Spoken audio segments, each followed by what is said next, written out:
नमस्कार। प्रादेशिक समाचार के साथ मैं पूनम किरकेट्टा। पहले मुख्य समाचार। सुप्रीम कोर्ट ने राज्य में सूचना आयुक्तों की नियुक्ति में देरी पर जताई नाराजगी। विपक्ष को 2 हफ्ते में नेता प्रतिपक्ष नियुक्त करने का दिया निर्देश। झारखंड में डीजीपी की नियुक्ति अब राज्य सरकार द्वारा गठित समिति की सिफारिश पर होगी। यूपीएससी को नहीं भेजा जाएगा पैनल। मंत्रिपरिषद ने प्रस्ताव को दी मंजूरी। मुख्य सचिव अलका तिवारी ने राज्य में चल रही सड़क परियोजनाओं की समीक्षा की। बाधाओं को जिला स्तर पर दूर करने का दिया निर्देश।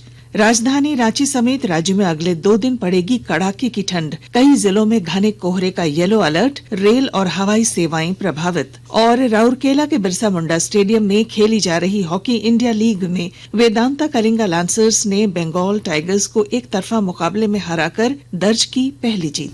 और अब समाचार विस्तार से। सुप्रीम कोर्ट ने झारखंड में सूचना आयुक्तों की नियुक्ति में हो रही देरी पर नाराजगी जताई है। इस सिलसिले में दाखिल याचिका पर सुनवाई करते हुए शीर्ष अदालत ने कहा कि कोर्ट के निर्देशों के बाद भी सूचना आयुक्तों की नियुक्ति सिर्फ इस आधार पर नहीं की गई कि विधानसभा में विपक्ष के नेता नहीं है, जो गंभीर है। शीर्ष अदालत ने विधानसभा में सबसे बड़े विपक्षी दल को 2 हफ्ते में नेता प्रतिपक्ष की नियुक्ति करने का निर्देश दिया।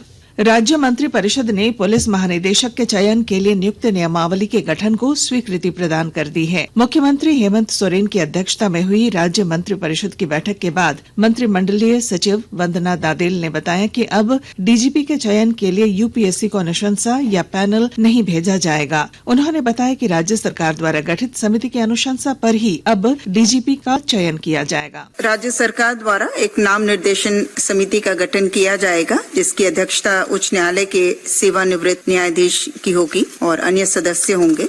और इसकी जो प्रक्रिया रहेगी उसके तहत जो है नाम निर्देशन समिति का गठन होगा। जैसे अभी तो लिस्ट भेजा जाता है, यूपीएससी में भेजा जाता है और वहां से फिर पैनल आता है जिसे चयन किया जाता है। और इसमें जो समिति के गठन किया जा रहा है और इनके द्वारा जो पैनल है वो तैयार किया जाएगा और उसी पैनल में से फिर चयन किया जाएगा। मंत्रिपरिषद ने झारखंड विधानसभा का बजट सत्र 24 फरवरी से 27 मार्च तक आहूत करने का फैसला किया है। इस दौरान सरकार की ओर से बजट पेश किया जाएगा। राज्य की ग्रामीण विकास मंत्री दीपिका पांडे सिंह ने कहा कि जनता के सरोकार को ध्यान में रखकर बजट तैयार किया जा रहा है। बजट सत्र बहुत महत्वपूर्ण सत्र है। इसको लेकर के विभाग के भी कैसे अगले साल की प्लानिंग होगी उस पर भी हम लोग काम कर रहे हैं और आने वाला बजट फिर जनता के लिए जनता के अनुरूप होगा, ये तय है। कैबिनेट बैठक के बाद शिक्षा मंत्री रामदास सोरेन ने कहा कि राज्य सरकार शिक्षा के स्तर में सुधार के लिए प्रतिबद्ध है। स्कूलों में खाली पड़े शिक्षकों के पदों को भरने से बहुत हद तक समस्या का समाधान हो जाएगा। उन्होंने कहा कि 26,000 शिक्षकों की बहाली का मामला सुप्रीम कोर्ट में लंबित है। जल्द ही शिक्षकों की नियुक्ति का रास्ता साफ हो जाएगा। शिक्षकों की कमी है तो हम लोग उसे दूर करने के लिए सर्वोच्च न्यायालय में कुछ मामला लंबित है तो बहुत जल्द उसका निपटारा या हम लोग का उच्च सर्वोच्च न्यायालय से आदेश मिलने के बाद बहुत जल्दी मिलने वाला है और उसको बाद हम लोग 26,000 शिक्षकों की बहाली को प्रारंभ कर देंगे। मुख्य सचिव अलका तिवारी ने राज्य में चल रही सड़क परियोजनाओं की उच्च स्तरीय समीक्षा की। उन्होंने सभी जिलों के उपायुक्तों को इंफ्रास्ट्रक्चर के कार्यों को प्राथमिकता देकर उनमें आ रही अड़चनों को जिला स्तर पर ही दूर करने का निर्देश दिया। गौरतलब है कि केंद्रीय सड़क परिवहन मंत्री नितिन गडकरी ने पिछले दिनों राज्य के मुख्यमंत्री हेमंत सोरेन को पत्र लिखकर सड़क परियोजनाओं के विकास में आ रही अड़चनों को तत्काल दूर करने का आग्रह किया था। आकाशवाणी के ताजा तरीन समाचारों के लिए आप हमारी वेबसाइट news.air.gov.in पर लॉग ऑन कर सकते हैं। ताजा समाचार x handle @AIR News Alerts और Facebook page all India radio news पर भी उपलब्ध है। आप प्रादेशिक समाचार एकांश के x handle @AIR News_ Ranchi और फेसबुक, इंस्टाग्राम पेज तथा YouTube channel AIR News Ranchi पर भी हमारे बुलेटिन सुन सकते हैं। प्रादेशिक समाचार आप आकाशवाणी रांची से सुन रहे हैं। प्रधानमंत्री नरेंद्र मोदी ने कला के माध्यम से छात्रों को परीक्षा के तनाव से उबरने में मदद करने के लिए एग्जाम वॉरियर्स आर्ट फेस्टिवल की प्रशंसा की है। 4 जनवरी को नई दिल्ली में इस फेस्टिवल का आयोजन किया गया था। इस कार्यक्रम में कक्षा 9 से 12वीं तक के 30 स्कूलों के विद्यार्थियों ने अपनी कला का प्रदर्शन किया। कुंभ मेले को लेकर जमशेदपुर से चलने वाली रेलगाड़ी में काफी भीड़ देखी जा रही है। यात्रियों को आरक्षित सीटें नहीं मिल पा रही हैं। विस्तृत ब्यौरा दे रहे हैं हमारे संवाददाता। दक्षिण पूर्व रेलवे जोन ने टाटानगर से टुंडला तक 19 जनवरी को कुंभ स्पेशल ट्रेन चलाने की घोषणा की है। इस स्पेशल ट्रेन में स्लीपर व एसी की सभी सीटें फुल हो गई हैं। टाटानगर से प्रयागराज के लिए चलने वाली दूसरी ट्रेनों में भी वेटिंग की स्थिति है। पूरी दिल्ली पुरुषोत्तम एक्सप्रेस में स्लीपर में नो रूम की स्थिति बनी हुई है। संभावना है कि आने वाले समय में और विशेष ट्रेनों की घोषणा हो। कुमार कुणाल, आकाशवाणी समाचार, जमशेदपुर। और अब मौसम। राजधानी रांची समेत राज्य भर में अगले 2 दिन फिर कड़ाके की ठंड पड़ेगी। मौसम विभाग ने इस दौरान तापमान में 2 से 4 डिग्री सेल्सियस तक की गिरावट का पूर्वानुमान व्यक्त किया है। मौसम विभाग ने घने कोहरे का भी येलो अलर्ट जारी किया है। कोहरे के कारण राज्य में रेल और हवाई सेवाएं प्रभावित हुई हैं। रांची मौसम विज्ञान केंद्र के प्रमुख अभिषेक आनंद ने बताया कि 11 जनवरी से फिर आसमान में बादल छा सकते हैं, जिससे ठंड में कमी आएगी। 8 का सुबह 9 का सुबह में पूरे झारखंड में जो न्यूनतम पारा है वो 2 से 4 डिग्री उसमें गिरावट हम लोगों को देखने को मिलेगी। और फिर 11 सुबह से जो न्यूनतम पारा है जो पश्चिमी जो उत्तर पश्चिम भारत में है और उसके आंशिक असर से जो क्लाउड बैंड कुछ थोड़ा सा हल्का आएगा, तो हम लोग का अभी जो न्यूनतम पारा है वो फिर बढ़ता हुआ देखने को मिलेगा। तो ये ओवरऑल टेम्परेचर फ्लक्चुएशन हम लोगों के ओवरऑल इस वीक में ओवरऑल देखने को मिलेगा। तो ये जो टेम्परेचर फ्लक्चुएशन हो रहा है उसके वजह से खासकर जो बच्चे हैं और बुजुर्ग हैं उनके स्वास्थ्य में थोड़ी सी तकलीफ हो सकती है, सीजनल बुखार हो सकता है। तो आप लोग थोड़ा सा खास ख्याल रखें। हॉकी।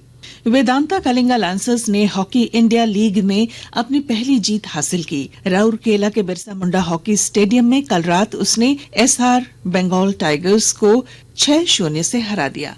हॉकी इंडिया लीग अपने शबाब पर आने लगी है। कब कौन किसको मात दे दे, कब कौन रपट के गिर पड़े, कब कौन सी टीम का ग्राफ ऊपर की दौड़ लगा दे, पता नहीं होता। बस कयास लगाए जा सकते हैं। और ऐसी ही मानगी था बिरसा मुंडा स्टेडियम में कल रात खेला गया मैच। अंक तालिका के टॉप और बॉटम के बीच भिड़ंत थी और बॉटम ने टॉप को भरपूर पटकनी दे दी। अपने पिछले सारे मैच जीत चुकी सांची रार बंगाल टाइगर्स इस मैच में शेर नहीं मेमने की तरह नजर आए और वेदांता कलिंगा लांसर्स के योद्धाओं ने 6 भाले गोल पोस्ट पर ठोक दिए। और कमाल ये कि प्रतिरक्षण भी उतना ही मजबूत कि एक भी गोल खाया नहीं। बचाव की आखिरी कड़ी होता है गोलकीपर और उसी को यानी कृष्ण बहादुर पाठक को चुना गया player of the match. Hockey India league में आज 2 मैच हैं। टीम गोनासिका और तमिलनाडु ड्रैगन्स के बीच शाम को 6 बजे से और यूपी रुद्रास तथा हैदराबाद तूफान्स की भिड़ंत होगी रात 8:15 से। आकाशवाणी समाचार के लिए मैं अनुपम पाठक।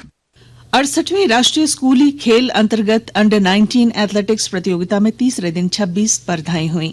इसमें विभिन्न राज्यों से आए खिलाड़ियों ने मेडल के लिए जोर लगाया। झारखंड की शिवानी कुमारी ने बालिका वर्ग के 400 मीटर हर्डल रेस में राज्य को रजत पदक दिलाया।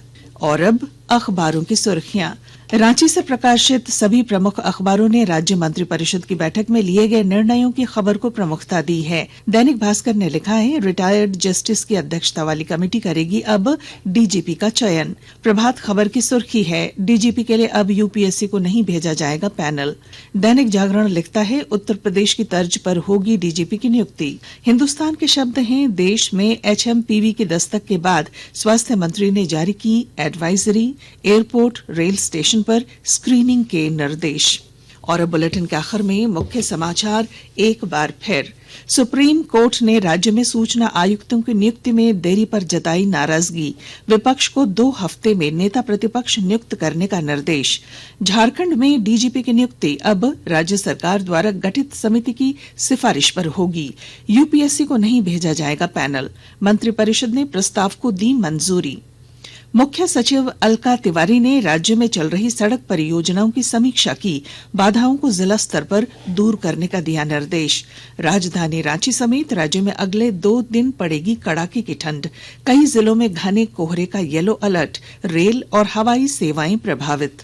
और राउरकेला के बिरसा मुंडा स्टेडियम में खेली जा रही हॉकी इंडिया लीग में वेदांता कलिंगा लांसर्स ने बंगाल टाइगर्स को एक तरफा मुकाबले में हराकर दर्ज की पहली जीत। और इसके साथ ही आकाशवाणी रांची से प्रादेशिक समाचार का ये बुलेटिन समाप्त हुआ। अगला प्रादेशिक मुख्य समाचार 10 बजे प्रसारित किया जाएगा। नमस्कार।